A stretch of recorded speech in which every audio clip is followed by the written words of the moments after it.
Bienvenidas y bienvenidos a un nuevo video. En la clase de hoy revisaremos cómo hacer las comparaciones múltiples después de una ANOVA. Recordemos que cuando hacemos el test de hipótesis de ANOVA, el resultado nos va a indicar si hay al menos un par de medias que son distintas entre sí, pero no sabemos a priori cuáles son.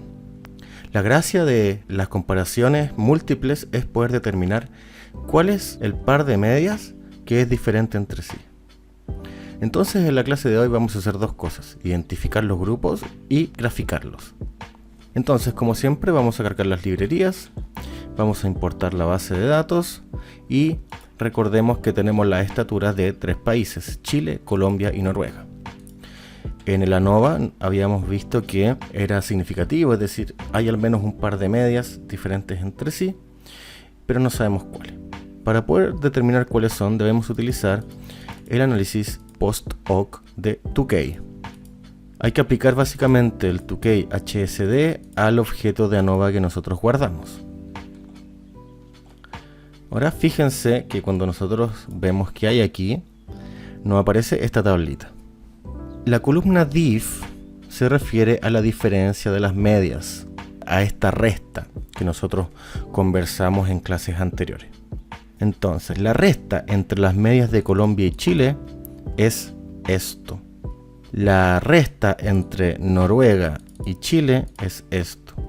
Y la resta entre Noruega y Colombia es esto. LWR, la columna LWR es el límite inferior del intervalo de confianza de esta diferencia. Y UPR es el límite superior del intervalo de confianza de esta diferencia. Y este P es el p-valor de esta diferencia. Imagínense que ahora estamos desagregando en varias pruebas T. Entonces estamos comparando las medias de estos dos grupos. Ahora, si ustedes se fijan, cuando yo comparo Colombia y Chile, el diff es súper parecido a 0, muy cerca de 0. ¿Sí? Ahora, si vemos el límite inferior y el límite superior, vemos que el intervalo de confianza pasa por el 0. Y recuerden, cuando una resta da 0, ambos números son iguales. Viendo esto, veo que la diferencia pasa por el valor nulo, y viendo el p-valor, que es mayor a alfa, yo no tengo evidencia para rechazar la hipótesis de que la media de estatura de Colombia y Chile son diferentes. Distinto es en el caso de Noruega con Chile y Noruega con Colombia. Si observan bien, la diferencia entre ambos países es súper parecida. Y vemos que el límite inferior y el límite superior no pasa por el 0. Y los efectos son muy similares. Eso ocurre porque Colombia y Chile también son muy similares en términos de estatura. La estatura de Colombia en promedio es de 1,69 y la de Chile es 1,70. Por eso también el p-valor es menor a alfa, porque es estadísticamente diferente. Esto también lo podemos graficar utilizando la función plot.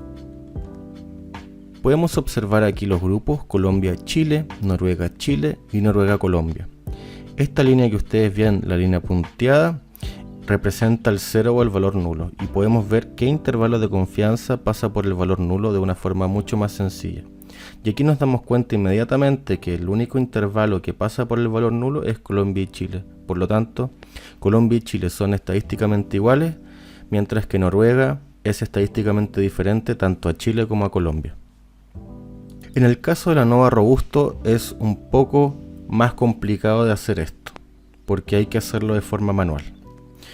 Primero hacemos un ANOVA robusto y habíamos quedado aquí que el p-valor era 0, significa que hay al menos un par de medias diferentes. Ahora tenemos que hacer una comparación múltiple que se llama James-Howell, ya que se hace con la función Lincoln.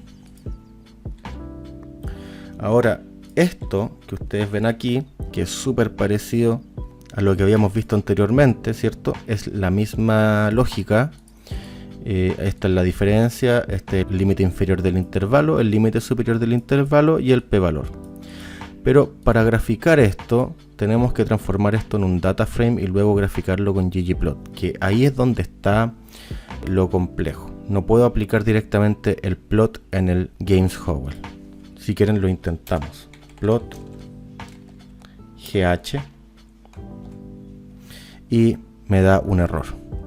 Entonces tenemos que hacer esta serie de pasos adicionales que nos va a permitir graficarlo, que es básicamente trabajar con un data frame, ¿sí?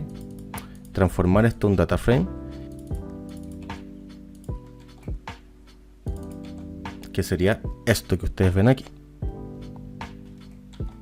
Ahora, luego tenemos que tratar de que esta columna sea una sola para poder identificar, como ustedes ven aquí en la parte izquierda, para poder identificar los grupos, ¿sí? Para eso es esto. Y luego nos tiramos con el ggplot. Y aquí podemos ver la diferencia de medias, ¿cierto? ¿Por qué anteriormente era positivo y en este es negativo? Es porque dimos vuelta a Noruega, ¿sí? Si ustedes se fijan, en el gráfico anterior Noruega estaba a la izquierda y ahora Noruega está a la derecha. Y como Noruega es mayor a Colombia, ya Chile, por eso queda negativo. Pero depende de la dirección de donde hagamos la resta. Pero es exactamente lo mismo. Y podemos ver aquí que Chile y Colombia pasa por el valor nulo. Por lo tanto, podemos concluir exactamente lo mismo. Entonces, recapitulando, tenemos que utilizar la prueba post-hoc de Tukey para el ANOVA clásico, que es cuando se cumplen los supuestos de homoscedasticidad y normalidad. Y tenemos que usar la prueba de James-Howell para el ANOVA robusto. Ambas formas tienen visualizaciones diferentes. La forma mucho más sencilla de visualizar es el ANOVA común y silvestre. Si estamos usando el ANOVA robusto, tenemos que transformarlo a un data frame y luego graficarlo con ggplot. Espero que les haya gustado la clase de hoy y nos vemos en un próximo capítulo. Hasta pronto.